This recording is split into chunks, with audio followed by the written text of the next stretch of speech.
Sa umaga ng bawat Pilipino, nagsisimulang hakbang, pawis na agad ang puhunan.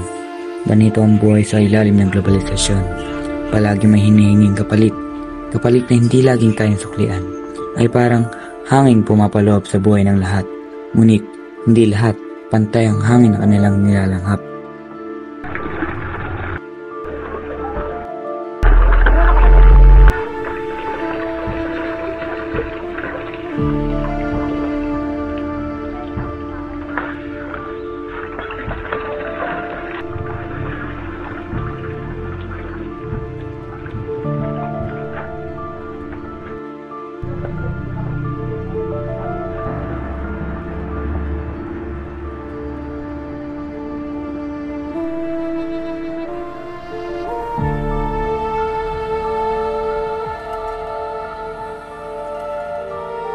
Jun, kumain ka muna. Hindi ka makina, tao ka.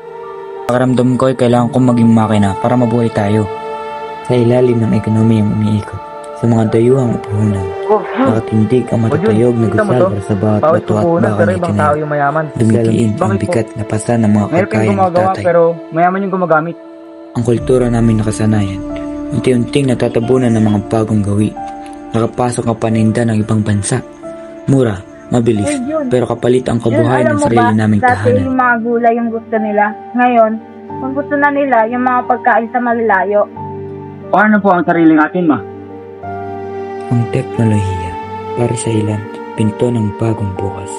Pero para sa tulad ko, minsan ay rehas din. Nakikita ko ang oportunidad, ngunit tila hindi abot ng aking kamay. Mag-abroad na lang kaya ako, ngunit kaya ko ba talagang iwan ang lahat? Baka hindi ko kayanin ang bigat ng kalungkutan at pangungulila. Jun, tignan mo, may online hearing galing sa abroad. Mag-a-abroad? Pwede ka na mag-apply gamit ang Ngunit cellphone. hindi ko makakasama ang aking pamilya. Pag nagkasakit sila, sino ang Hey mag-aalaga? Jun, gising mo yun. Paano kung sa oras na kanilang Hoy, pangangailangan, hoy. wala ako sa kanilang tabi? Ay, sige. Ang mga patakarang mula sa itaas, nakatali sa mga kasunduang hindi naman kami kasama. Ang tinig ng mga maliliit, nilalaman ng ingay ng malalaki. Ano yung ginagawa mo? May order na. Pakabilisan yan trabaho mo. Binabayaran kayo dito.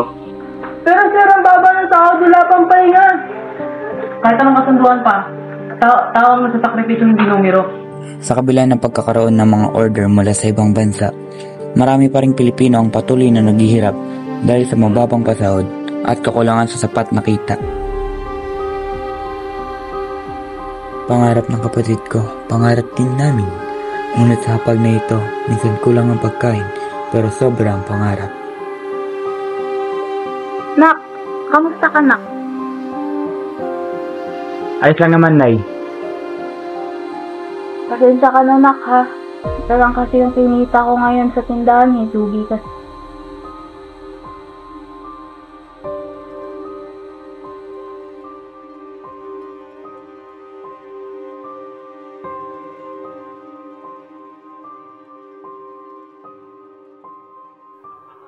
Huwag kayong mag-alala.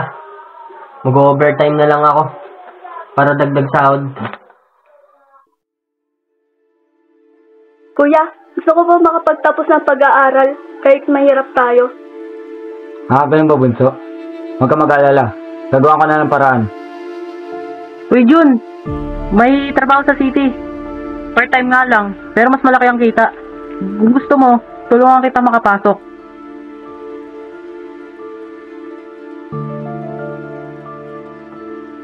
Ay sige, mukhang maganda nga yan. Mag-iisipan ka muna. Sige pre abangan ko yan Ganito ang dulot ng globalisasyon. Sa buhay namin maliliit, kailangan kong umalis. Uy, Mag-ingat kayo, ha? Mag-ingat kayo, kuya. Iiwan ang tahanan upang hanapin ang kinabukasan.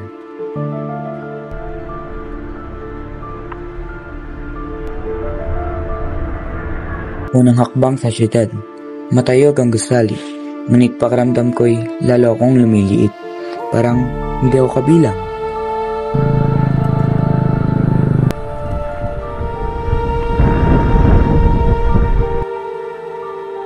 anong ginagawa mo dyan? Bilisan mo dyan Pera oras dito. Yung koko. Sa syudad, ang bawat segundo ay binibili. Ang katawan ko ay kalakal, ang oras ko ay hindi sa akin.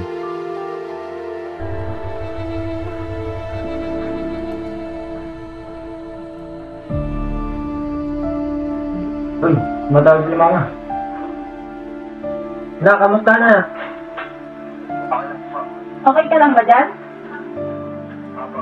Mag-iingat ka dyan, ha? Sa likod ng screen, doon ko itinatago ang aking pagod. Huwag lang nilang makita na ako'y naghihirap. Ekonomiko, sosyo-kultural, technological, political. Lahat ng bigat ng globalisasyon ay pasan ko. Ngunit kahit wasak ang katawan, pinipili kong tumayo. Dahil ang bawat kayod, alay ko sa kanila. Sa bawat butil ng pawis, may kasamang sakripisyo. Ngunit sa bawat sakripisyo, may nakatanim na pag-asa. Globalisasyon man o hindi kaya na magtatapos ng aming kwento, kundi pagkakaisa at pangarap.